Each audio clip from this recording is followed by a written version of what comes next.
감사합니다. 말씀 보겠습니다. 오늘은 사무엘상 18장 1절에서 9절까지 말씀입니다.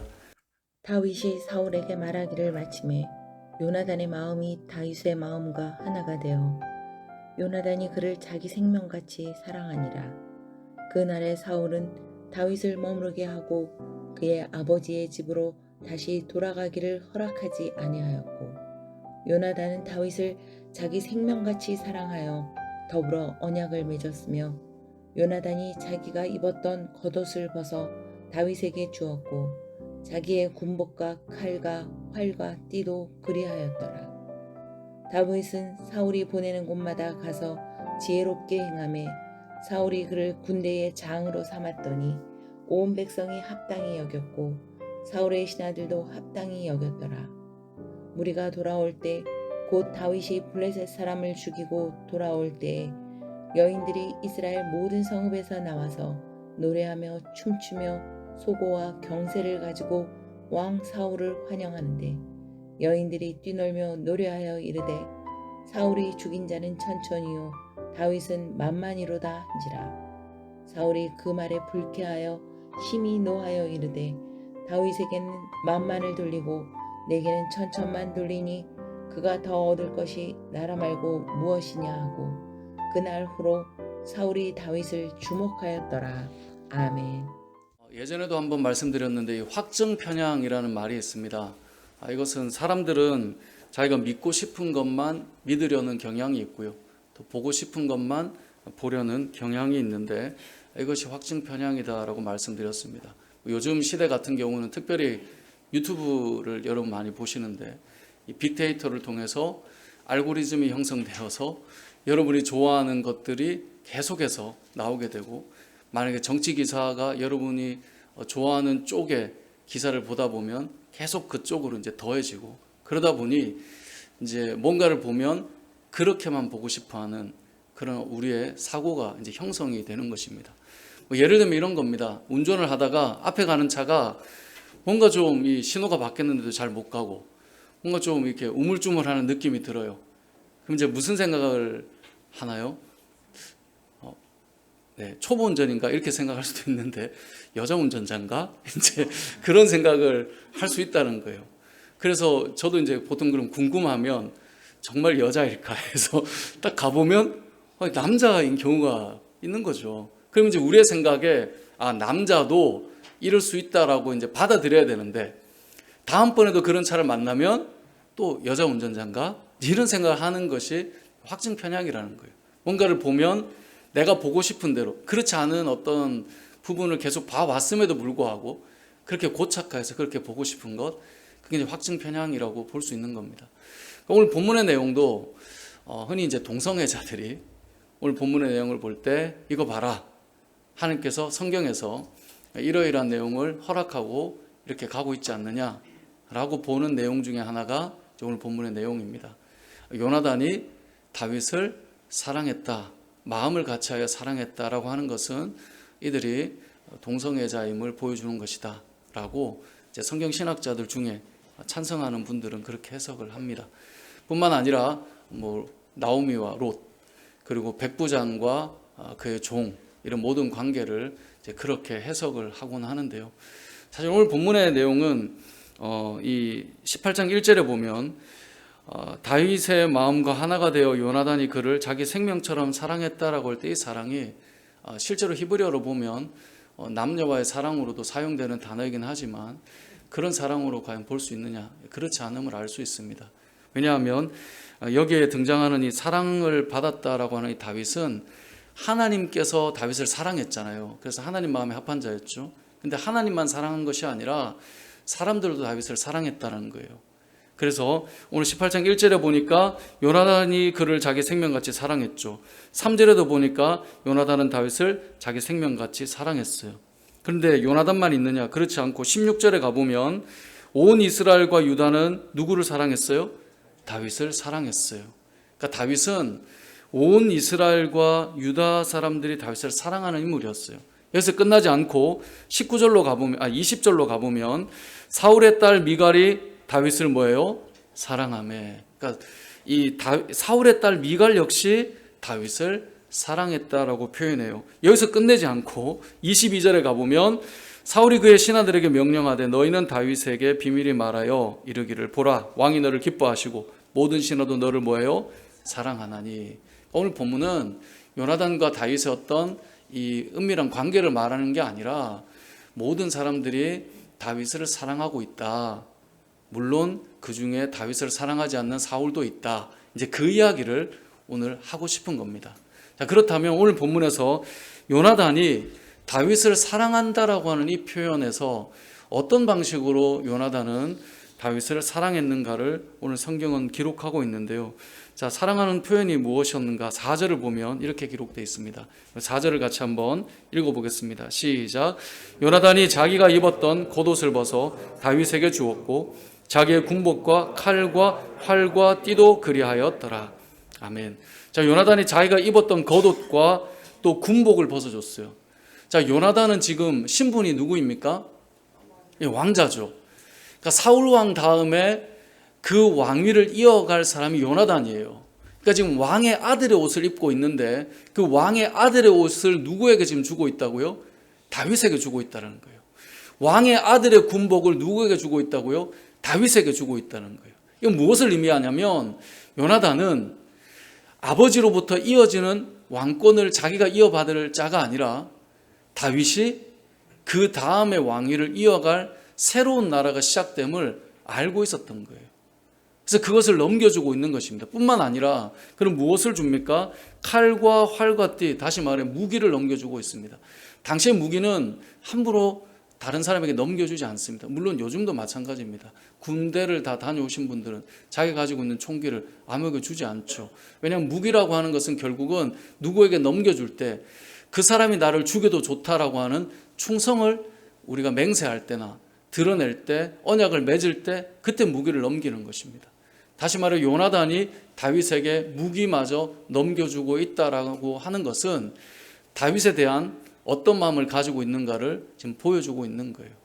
그래서 오늘 본문의 내용은 요나단이 다윗에 대해서 그가 고백하는 것은 단순히 우정과 사랑을 이야기하는 것이 아니라 하나님 나라가, 이스라엘 백성들의 그 나라가 사울로부터 출발했지만 그 다음은 다윗에게로 넘어갈 것이다 라고 하는 것을 보여주고 싶은 것이 오늘 본문의 내용입니다. 자, 그런데 요나단은 오늘 본문에 보니까 이 요나단의 마음이 다윗의 마음과 하나가 되어서 그를 생명처럼 사랑했다라고 되어 있잖아요. 도대체 왜 요나단은 이런 마음을 가지게 되었을까요? 오늘 본문에는 등장하지 않지만 이 요나단은 나름 믿음의 사람이었습니다. 사울 왕과는 아버지와는 좀 달랐어요. 실제로 요나단이 사무엘상 14장에 그가 블레셋과의 전쟁 가운데 고백했던 말이 있어요. 자, 14장 6절을 한번 가보겠습니다. 지금 우리가 18장을 보고 있는데 이제 앞부분에 일어났던 사건이에요. 14장 6절을 한번 가보겠습니다. 자, 14장 6절을 같이 한번 읽어보겠습니다. 시작. 요나단이 자기의 무기를 든 소년에게 이르되 우리가 이 할례 받지 않은 자들에게로 건너가자. 여호와께서 우리를 위하여 일하실까 하노라. 여호와의 구원은 사람이 많고 적음에 달리지 아니하였느니라. 아멘.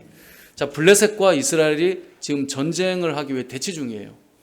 근데 블레셋 군대가 얼마나 많았냐? 13장에 보면 이 해변에 모래와 같이 많았다라고 표현해요. 그러니까 엄청나게 많은 블레셋 군대가 지금 밀려왔어요. 그래서 사무엘 선지자가 빨리 안 와가지고 제사를 지내지 못했던 그 상황이 13장이거든요. 그러니까 지금 이 군대의 사기가 엄청나게 떨어져 있고 수적으로도 밀리는 그 상황이에요. 그때 요나단이 했던 고백이 뭐냐면 여호와의 구원은, 다시 말해 전쟁에서 승리하는 이 부분은 사람의 많고 적음에 달려있는 것이 아니다 라고 말하며 적진을 향해 나아가서 이 전쟁에 공을 세웠던 사람이 요나단이에요. 요나단의 고백은 그 이후에 이 다윗이 골리앗 앞에서 싸울 때 했던 고백과 사실 너무나 많이 닮아 있어요.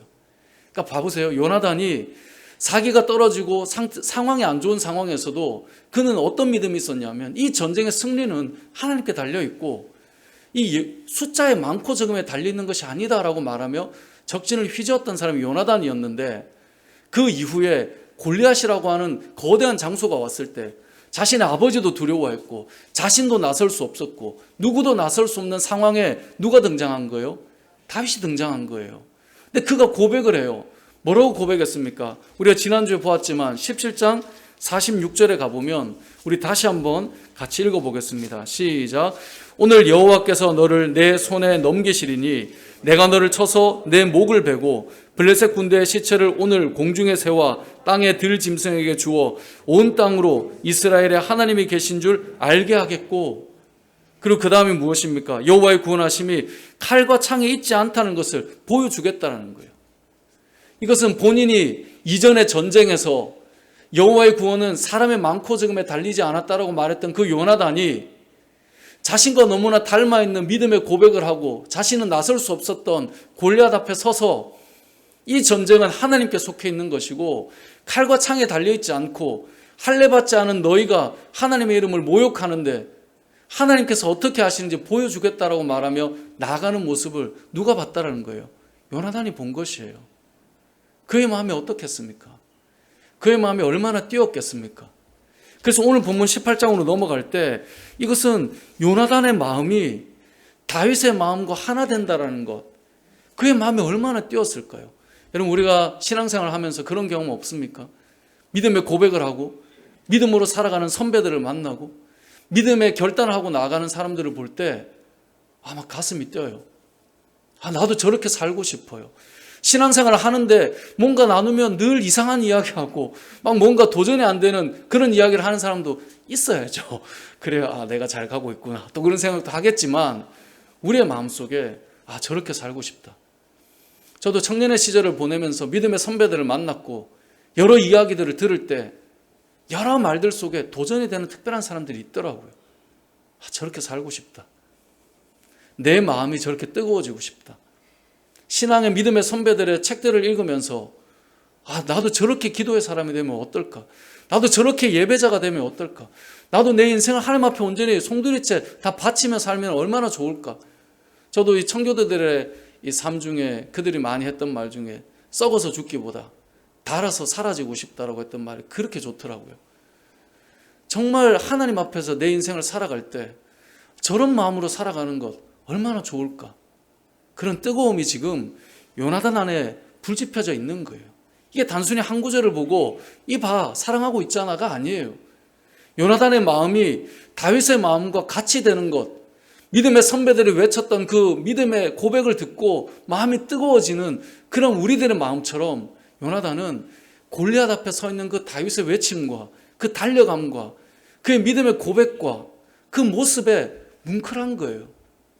어떻게 그런 믿음의 사람이 다윗의 모습을 볼 때 그의 마음과 하나가 되지 않을 수 있겠습니까? 요나단도 앞에서 그런 고백을 하고 살았던 사람이에요. 그렇게 살고 싶었던 사람이에요. 저는 우리의 인생이 좀 이랬으면 좋겠습니다. 우리의 인생이 믿음의 고백을 좀 하고 믿음의 결단을 하고 세상을 살아갈 때 세상이 아무리 거대해 보여도 이 전쟁은 하나님께 달려있다라고 좀 담대하게 외치는 사람들이 나오고 그것을 볼 때 좀 가슴이 뜨거워지고 내가 더 기도에 한번 목숨을 걸어보고 예배에 뭔가를 한번 쏟아보고 내 인생을 주를 위해서 이 땅에서 한번 살아보고 저렇게 달려가는 사람처럼 나도 한번 가보고 싶고 그런 마음의 동화됨과 가치감과 뭉클거림들이 우리 안에 있어야 되지 않겠냐는 거예요. 이런 삶들이 단순히 우리가 다윗을 만나는 것도 필요하지만 이 땅을 살아가는 믿음의 사람인 우리들이 그런 사람들로 세상에서 살아내야 되지 않겠습니까? 여러분을 바라볼 때 막 가슴이 뜨거워지는 그런 사람이, 마음이 같아지는 사람이 그래도 공동체 안에서 막 세워지고 나와야 되지 않겠습니까? 예전에 청년사회 갈 때 한 청년이 그런 이야기를 하더라고요. 예전에도 이야기를 한번 한 것 같은데 참 열심히 했던 청년이에요. 학벌도 좋아요. 그러면서도 선교도 열심히 나가고 수련회라는 수련회는 최선을 다해 다니고 기도하고 정말 열정이었던 친구예요. 근데 취직을 했어요. 그리고 이 친구가 와서 저한테 그런 얘기를 하더라고요. 목사님, 저는 믿는 자들이 정말 많은 줄 알았습니다. 저도 왜 대형 집회 가보면 몇만 명씩 모인 집회도 가봤거든요. 정말 수많은 믿음의 사람들이 모여 예배하고 찬양하고 기도하고 얼마나 뜨거워요.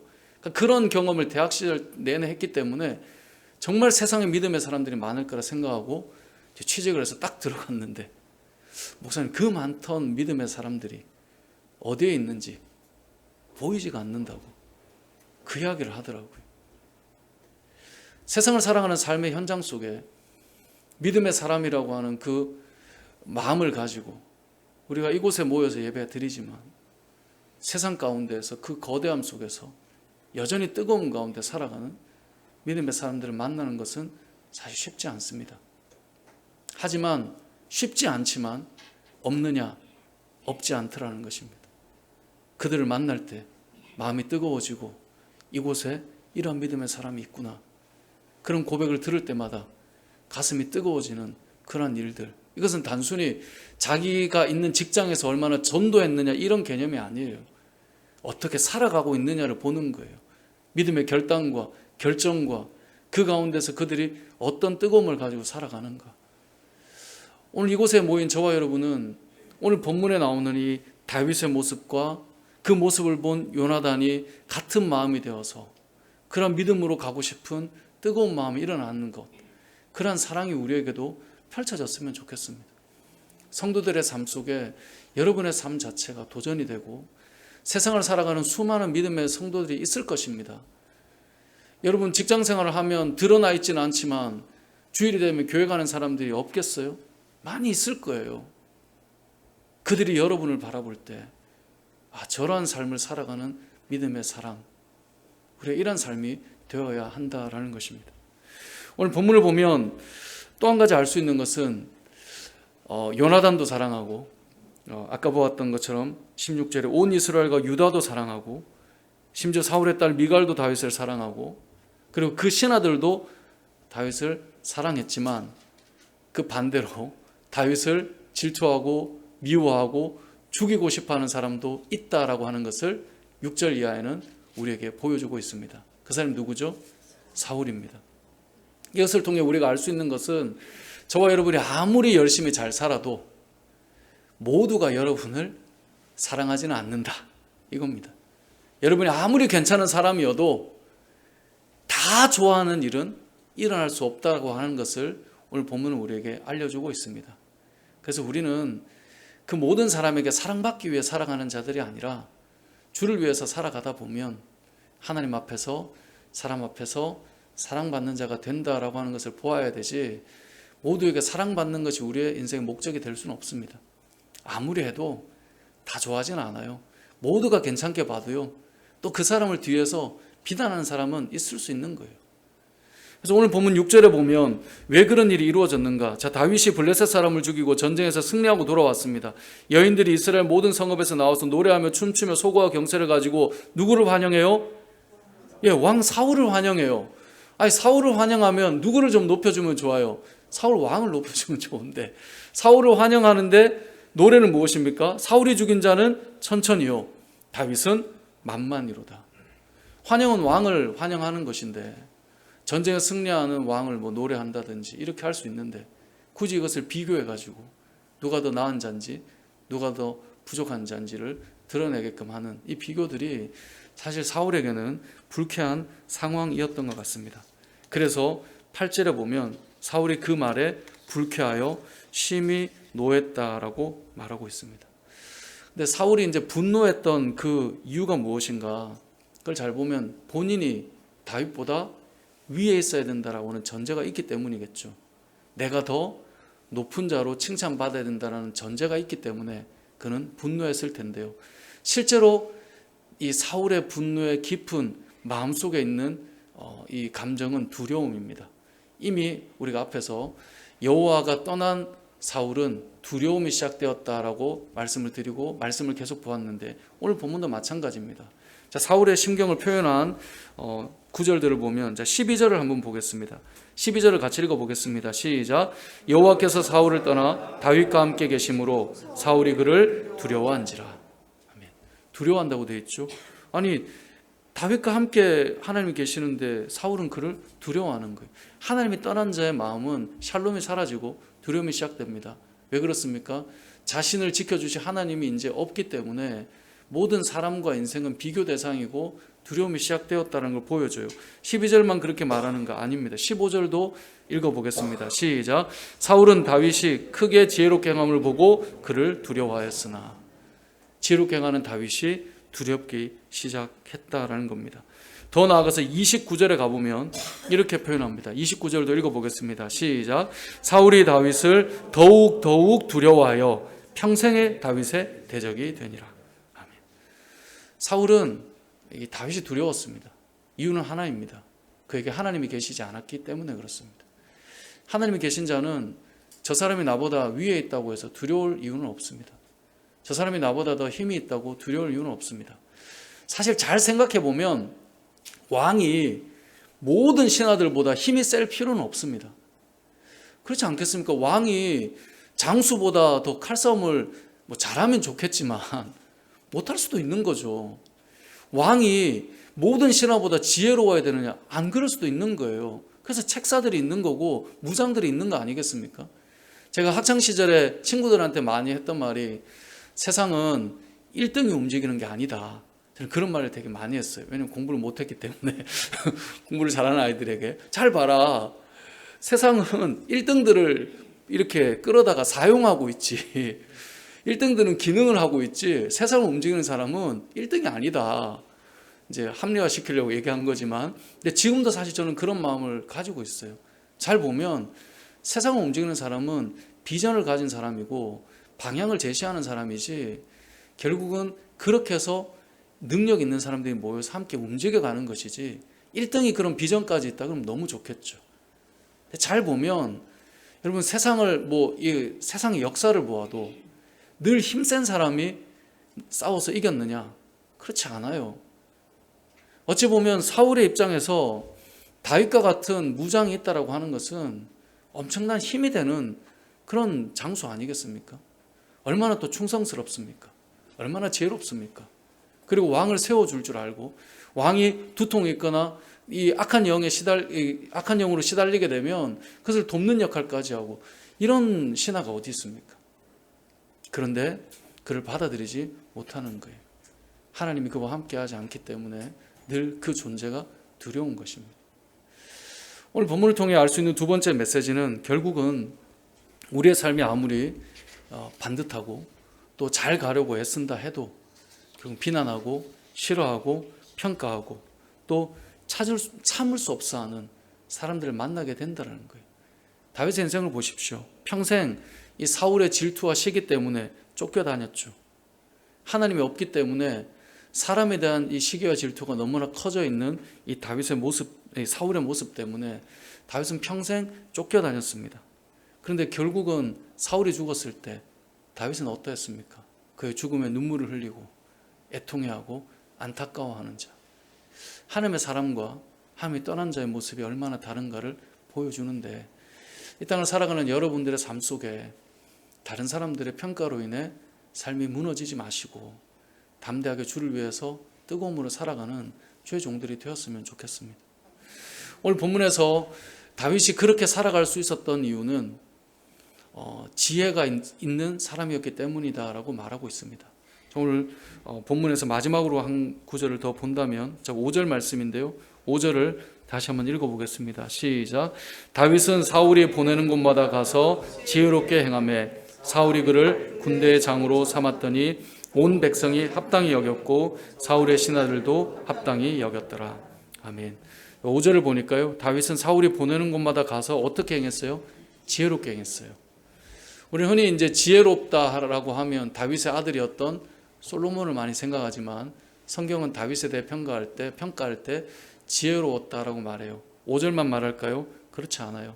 자, 14절, 15절도 같이 한번 읽어보겠습니다. 시작. 다윗이 그의 모든 일을 지혜롭게 행하니라. 여호와께서 그와 함께 계시니라. 사울은 다윗이 크게 지혜롭게 행함을 보고 그를 두려워하였으나. 아멘. 다윗은 가는 곳마다 하는 것마다 지혜롭게 행했습니다. 그 이유가 오늘 14절 하반절을 보면 여호와께서 그와 함께 계셨기 때문이다 라고 말씀하고 있습니다.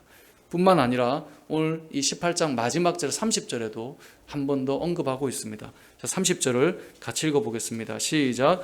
블레셋 사람들의 방백들이 싸우러 나오면 그들이 나올 때마다 다윗이 사울의 모든 신하보다 더 지혜롭게 행하매 이에 그의 이름이 심히 귀하게 되니라. 아멘. 다윗은 누구보다 지혜로운 사람이었습니다. 그 이유는 하나님이 그와 함께했기 때문이다라고 말씀하고 있습니다. 이 땅을 살아가는 저와 여러분들도 지혜로운 사람이 되어야 할 것입니다. 근데 우리는 이미 하나님이 우리와 함께 하시죠.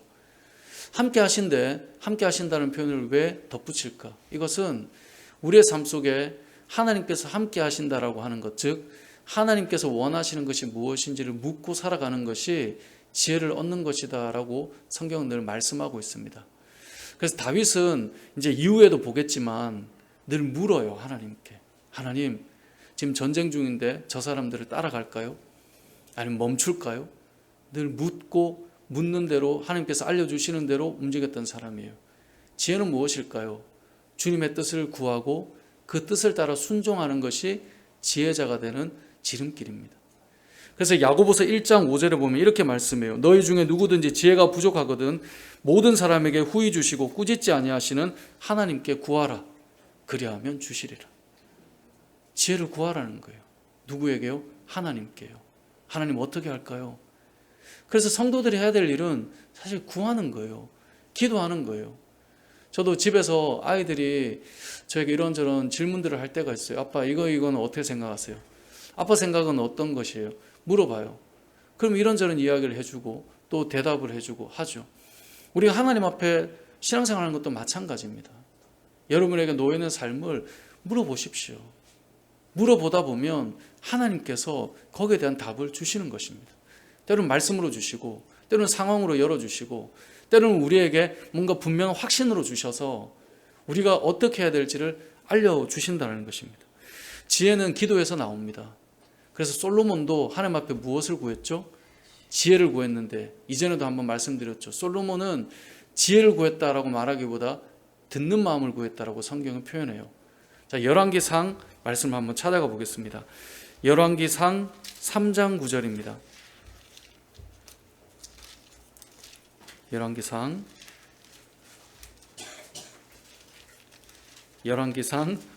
3장 9절입니다. 구약성경 515면인데요.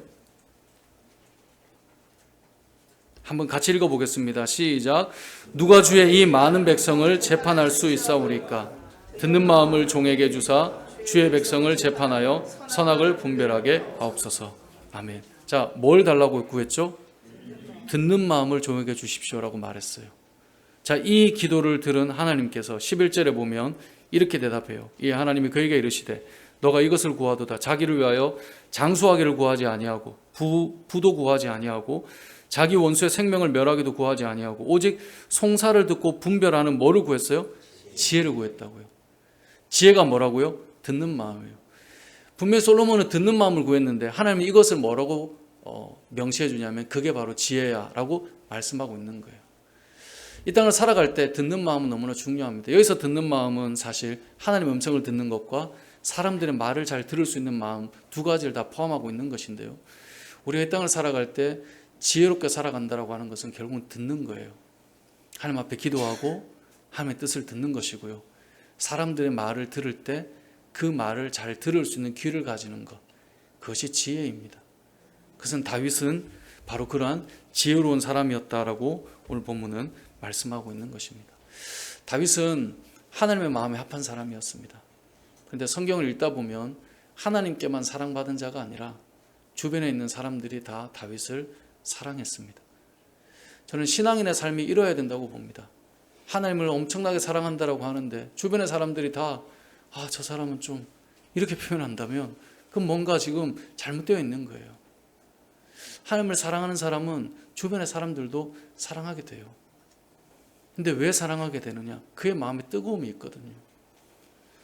여러분의 마음에 다윗과 같은 뜨거움이 좀 일어나서 요나단처럼 뜨거운 자가 그러한 사람을 볼 때 나도 저런 뜨거움을 저런 마음으로 가정을 세우고 저런 마음으로 직장을 다니며 저런 마음으로 주님의 몸된 교회를 섬기고 저런 마음으로 세상에서 주를 만날 때까지 신앙의 삶을 살고 하나님 앞에 설 수 있는 사람이 되었으면 좋겠다.